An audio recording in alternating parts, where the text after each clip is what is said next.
जानवर नई जिंदगी कैसे बनाते हैं? ये एक ऐसा सवाल है जिसका जवाब हमारी सोच से भी कहीं ज्यादा अजीब और दिलचस्प हो सकता है। समुंदर की गहराइयों से लेकर हमारे इर्द गिर्द की दुनिया तक जानवरों की तौलीद के कुछ ऐसे राज हैं जो वाकई हैरान कर देते हैं। आइए इनमें से कुछ पर से पर्दा उठाते हैं। तो चलें शुरुआत करते हैं एक आम से ख्याल को चैलेंज करके, क्योंकि जैसा कि हम देखेंगे जानवरों की दुनिया के बारे में बहुत सी बातें जिन्हें हम सच मानते आए हैं वो हकीकत में सच नहीं हैं। अच्छा, हम सब ने कार्टून्स में बग्स बनी को हमेशा गाजर चबाते हुए देखा है ना? तो ये सवाल थोड़ा अजीब लगता है कि भला गाजरें खरगोशों के लिए नुकसानदायक कैसे हो सकती हैं? और जवाब काफी हैरानकुन है। जी हाँ, जंगली खरगोशों के हाजमे का निज़ाम बहुत हसास होता है और गाजरें उनके लिए काफी खराब हो सकती हैं। यहाँ तक कि जो खरगोश हम पालते हैं उन्हें भी ये बहुत ही कम देनी चाहिए। और ये सिर्फ खरगोशों की बात नहीं है। कुछ और आम गलतफहमियां सुने, जैसे ये ख्याल कि परिंदे के बच्चे को छूने से उसकी माँ उसे छोड़ देगी। ये गलत है। ज़्यादातर परिंदों की सूंघने की हिस्स इतनी तेज़ नहीं होती। और गोल्डफिश की 3 सेकंड की याददाश्त वाली बात, हकीकत तो यह है कि वो महीनों तक चीज़ें याद रख सकती हैं। ओहो, और चमगादड़, वो अंधी नहीं होती, बिल्कुल भी नहीं, वो देख सकती हैं। तो अब जबकि हमने कुछ मशहूर किस्से कहानियों को तो साइड पर रख दिया है, आइए जरा बुनियादी साइंस की तरफ चलते हैं। जिंदगी के पास अपनी नस्ल को आगे बढ़ाने के लिए बुनियादी तौर पर 2 ही मास्टर प्लान्स हैं। पहला है गैर जिनसी तौलीद यानी एसेक्सुअल रिप्रोडक्शन।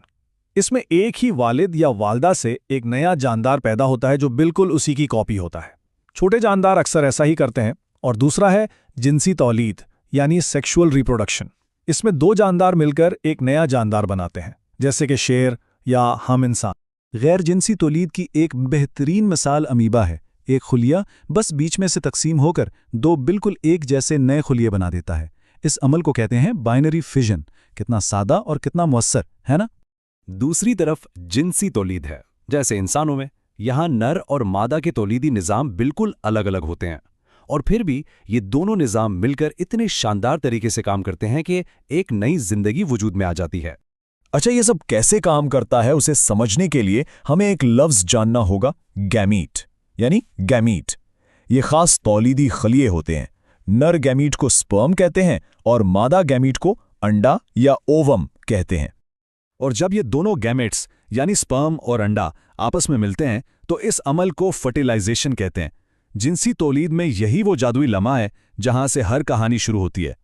इस फर्टिलाइजेशन के बाद जो एक वाहिद खुलिया बनता है उसे ज़ाइगोट कहा जाता है। ये एक बिल्कुल नए जानदार का सबसे पहला खुलिया होता है। मतलब हर वो जानदार जो जिनसी तौलीद से पैदा होता है उसकी शुरुआत बस इसी एक खुलिये से होती है।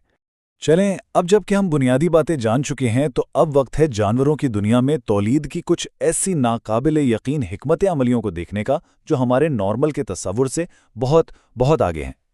देखें, फर्टिलाइजेशन 2 तरह से हो सकती है। एक है अंदरूनी फर्टिलाइजेशन जो जिस्म के अंदर होती है, जैसा कि इंसानों या मुर्गियों में, और दूसरी है बैरूनी फर्टिलाइजेशन जो जिस्म से बाहर होती है, जैसा कि मेंढक और मछलियां पानी में करती हैं।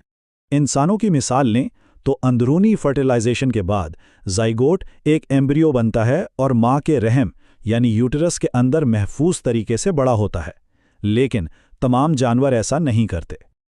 और फितरत में कुछ हिकमत अमलिया तो बस बहुत ही अजीब हैं, जैसा कि गहरे समंदर के एक मुहक्किक विलियम बेबी ने एंगलर फिश के बारे में कहा था।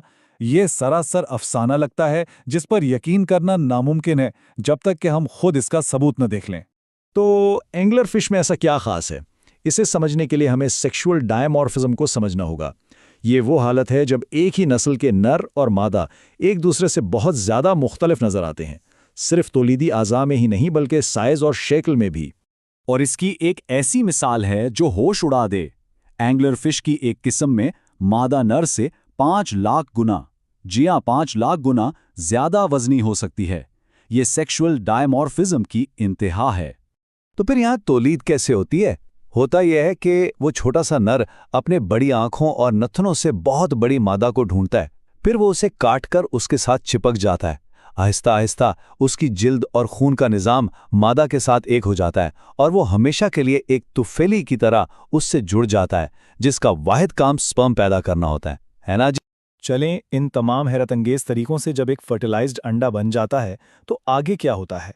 आइए अब कहानी के आखिरी हिस्से की तरफ चलते हैं, यानी इस अंडे से एक मुकम्मल बालिग जानदार बनने तक का सफर। जानवरों के पास बालिग होने के दो बड़े रास्ते हैं। एक है बराह रास्त नशोनुमा। इस पे बच्चा अपने बड़ों की एक छोटी कॉपी जैसा लगता है, जैसे चूजा या इंसान का बच्चा। दूसरा है बाल वास्ता नशोनुमा, जहां बच्चा, जिसे लार्वा कहते हैं, अपने बालिग से बिल्कुल मुख्तलिफ नजर आता है, जैसे मेंढक का टेडपोल या तितली का कैटरपिलर। और यहाँ ये फर्क बिल्कुल साफ नजर आ रहा है। एक तरफ एक चूजा है जो बड़ा होकर मुर्गी बन जाता है, कोई बड़ी तब्दीली नहीं। दूसरी तरफ एक टैडपोल है जो मुकम्मल तौर पर एक मुख्तलिफ मखलूक यानी मेंढक में बदल जाता है। बिलवास्ता नशोनुमा में इन बड़ी और ड्रामाई तब्दीलियों के अमल को मेटामॉर्फोसिस कहते हैं। ये एक बच्चे का नाकाबिले यकीन तब्दीलियों से गुजरकर बालिग बनने का सफर है। मेटामॉर्फोसिस की सबसे मशहूर मिसाल यकीनन तितली की जिंदगी का चक्कर है। ये एक अंडे से शुरू होती है, फिर एक कैटरपिलर बनती है, उसके बाद एक क्रिसैलिस में खुद को बंद करती है और आखिर में एक खूबसूरत तितली बनकर बाहर आती है। क्या कमाल की तब्दीली है। तो हम वापस वहीं आ गए जहां से हमने शुरू किया था। अगर फितरत की हकीकत इतनी अजीब, इतनी नाकाबिले यकीन हो सकती है, तो सोचें जरा कि और कौन सी ऐसी सच्चाइयां हैं जो अभी हमारे दरियाफ्त करने का इंतजार कर रही हैं।